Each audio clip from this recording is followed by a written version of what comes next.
स्वागत है आपका हमारे YouTube चैनल पर। आज हम सुनेंगे माघ माह का चौथा अध्याय।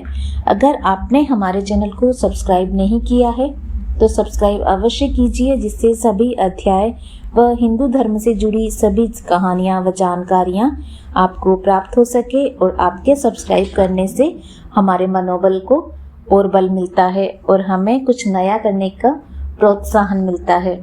चौथे अध्याय के अनुसार हिंदू धर्म में माघ मास का विशेष महत्व बताया है। माघ मास में प्रयागराज में माघ मेला आरंभ हो जाता है। इसके साथ ही इस माह में स्नान दान का भी विशेष महत्व है। अगर आप गंगा नदी में स्नान नहीं कर पा रहे हैं तो किसी अन्य पवित्र नदी में स्नान कर सकते हैं। माना जाता है कि माघ माह के दौरान अन्नदान, विद्यादान, धन दान का विशेष महत्व है। इससे कई गुना पुण्य की प्राप्ति होती है। इस माह में खिचड़ी, शहद, नमक, हल्दी, गुड़ और तिल का भी विशेष महत्व है।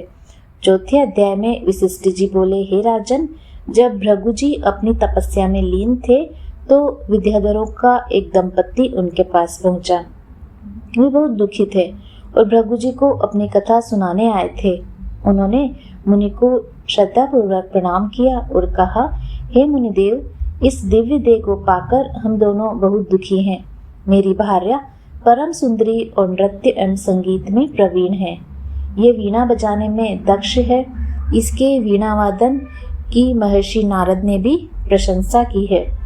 संगीत के ज्ञाता इंद्र भी इससे प्रभावित हैं। भगवान महादेव भी इसकी संगीत विद्या से प्रसन्न है।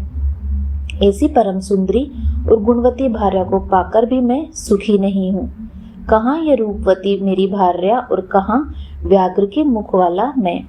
इसी चिंता से परेशान एवं दुखी रहता हूँ। उस विद्याधर की बात को सुनकर त्रिकालज्ञ भृगु जी मुस्कुराकर बोले, हे विद्याधर, हर प्राणी को कर्मों के अनुसार फल प्राप्त होता है। जो ज्ञानी होते हैं वे मोह नहीं करते और जो अज्ञानी होते हैं वे मोह में फंसे रहते हैं। जिस तरह यक्षिका के पांव विषम है, उसी तरह अधूरा कर्म दुखी करता है। पिछले जन्म में तूने माघ माह की एकादशी का व्रत करके द्वादशी को तेल स्नान किया था। उसी कारण तेरा मुख व्याघ्र का है। राजा पुरखा ने भी तेरी ही भांति भूल की थी, इसी कारण उसको कुरूप देह प्राप्त हुई। राजा अपनी कुरूपता पर बड़ा दुखी था। वह गिरिराज के समीप देव सरोवर पर गया। उसने स्नान किया और तपस्या हेतु कुशा के आसन पर बैठ गया। उसने शंख, चक्र, गदा और पद्मधारी भगवान श्रीहरि को हृदय में धारण कर 30 मास तक निराहार रहकर कठोर तप किया। भक्त वत्सल भगवान श्रीहरि राजा की तपस्या से प्रसन्न हुए। उन्होंने राजा के सम्मुख प्रकट होकर कहा, हे राजन, मैं तेरी तपस्या से बहुत खुश हुआ। इतना कर भगवान ने स्वयं अपने शंख के जल से राजा का अभिषेक किया, जिससे राजा का शरीर सुंदर हो गया। भृगु जी ने कहा, हे विद्याधर, ये सब तेरे पूर्व जन्म का फल है। यदि तुम वास्तव में इस रूप को त्यागना चाहते हो तो माघ मास में मणिकूट नदी के जल में जाकर स्नान करो। जब तुम अपने पहले पाप से मुक्त हो सकते हो। इस नदी के तट पर देव मुनि सिद्ध निवास करते हैं। तेरे भाग्य से 5 दिन बाद ही माघ मास प्रारंभ होगा। तो स्नान की विधि ध्यान से श्रवण कर पौष शुद्धि एकादशी से ही प्राणी को त्रिकाल स्नान निहार रहते हुए पृथ्वी पर शयन करना चाहिए। भोग विलास को त्याग कर जितेंद्रिय हो माघ शुक्ल एकादशी तक तीनों समय भगवान विष्णु का पूजन करना चाहिए। तू भी ऐसा ही करे तो तेरा सभी मनोरथ पूर्ण होगा। द्वादशी के दिन मैं स्वयं आकर तेरा अभिषेक करूंगा। निश्चय ही तू कामदेव के समान सुंदर हो जाएगा। इतना कहकर भृगु जी ने फिर कहा, हे विद्याधर, माघ स्नान प्राणी के समस्त पापों को नष्ट करने वाला है। इसका फल तप और यज्ञ से भी श्रेष्ठ है। पुष्कर, कुरुक्षेत्र, ब्रह्मावर्त, मायापुरी, काशी, प्रयाग, सागर संगम के 10 वर्ष तक निरंतर स्नान से जो फल प्राप्त होता है उस प्राणी को माघ मास में केवल 30 दिन के स्नान से ही प्राप्त हो जाता है। जो स्वर्ग की कामना करते हैं वे मकर के सूर्य में स्नान करें।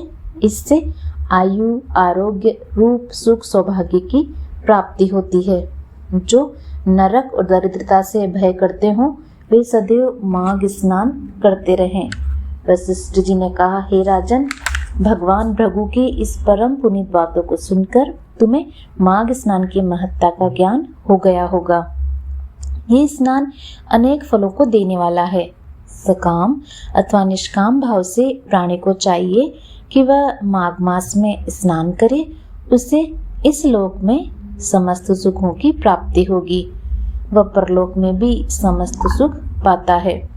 माघ मास के स्नान से पुण्यों की वृद्धि होती है और समस्त पापों का क्षय होता है।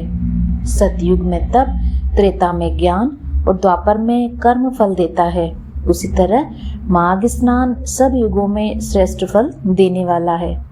यह स्नान समस्त वर्ण और सभी आश्रम वालों के लिए फल देने वाला है। वशिष्ठ जी बोले, हे राजन, भृगु जी के समझाने पर उन विद्याधर ने अपनी स्त्री के साथ आश्रम के पास झरने में ही विधि पूर्वक माघ स्नान किया। भृगु जी की कृपा से उसे सुंदर देह प्राप्त हुई और उसका दुख दूर हो गया। वह कामदेव के समान सुंदर मुख वाला होकर अपनी पत्नी के साथ विहार करने लगा। तपस्या पूर्ण करके भृगु जी अपने शिष्यों सहित पर्वत से उतरकर अपने आश्रम को चले आए।